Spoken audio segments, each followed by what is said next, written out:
Here we have a tanned jumping spider. This is this one was found in Ontario. It's a female, and that cement section on that she's on there is almost exactly 1 inch thick. Might look like a picture, but she is moving. And as you can see, she is very well camouflaged. Several times throughout this video, she kind of disappears, even though she doesn't move that much. Yeah, gorgeous, gorgeous little specimen though. So let's talk about the tanned jumping spider. So its official Latin name is Platycryptus undatus, but most of us call it the tanned jumping spider. It's also called the tan jumping spider, and it looks like some people might also call it the undulated flattened jumping spider. So that might be a mix-up. But yeah, it's got no official English name. Uh, so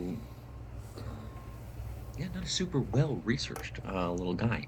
Uh, Anyways, what we have here is a female. She's an adult. Uh, these are considered small to medium-sized spiders, but here in Ontario, for a jumping spider, he is a monster. This is a huge jumping spider, especially for like arboreal climate. Uh, she is massive. And to think that she can jump. Here you can see this is the distribution of the distribution of tanned jumping spiders. I think those couple of European ones are false inputs. This was an open source thing there, but you can see that they live basically in eastern North America, in the temperate zones, all the way up the East Coast, through the central sort of Mississippi Delta, and then up into Ontario and Quebec. So they're all over the place here. Seems like in Ontario, ours are pretty big because she is a huge jumping spider, and wouldn't want her jumping in my direction. So they have a vertically flattened body, and for the boys or for the males, they're primarily brown with white and gray patterns. And then it looks like the females are a little bit more gray, though this girl is extremely gray. Even in person, there was not much brown coming out at all. So you can see she's very gray, very well camouflaged with a gray rock background.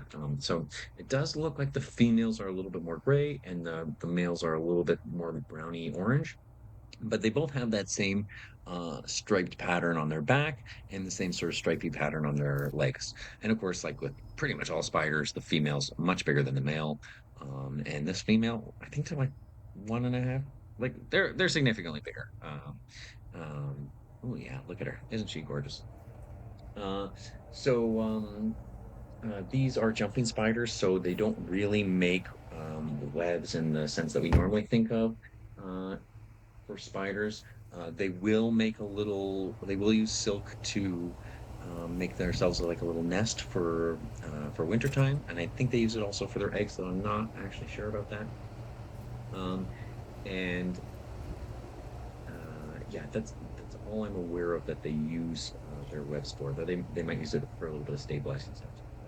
Um, wow, isn't she beautiful? Now, all jumping spiders that I have interacted with are like pretty curious.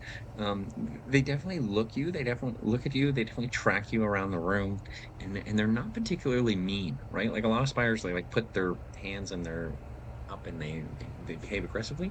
I find that jumping spiders are not so mean. Uh, and for that reason, they're very common as pets. And there was quite a bit of stuff on the pet forums about these guys.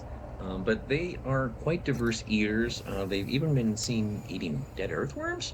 Um, and so, yeah, so they will eat all kinds of little insects that you put in there. Uh, though they do need a habitat that doesn't like get too damp and stale. So you kind of want to have fairly well aerated, and you want to make sure that they clean it out every once in a while, and then it's fairly well fed. Flies, aphids, and moths seem to be the popular choices that people are feeding them. And they're not like they're jumping spiders, right? So they're not very aggressive. People will pick them up, but it seems like more like the interacting behavior that people are doing is they kind of like herd them around. So they'll kind of move them and they'll kind of inch that way or that way. And I did notice that even with this little girl, I was trying to like put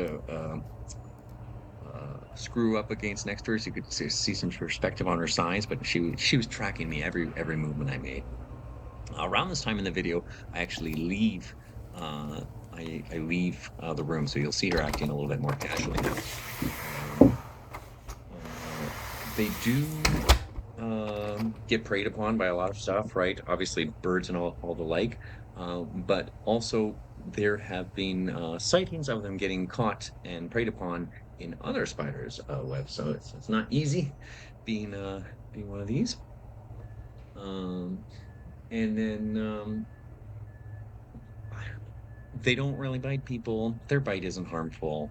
Uh, if you push and prod them in all the wrong ways, you might manage to get them to bite you, and then it will hurt. But it's not severe, and it's not a significant thing.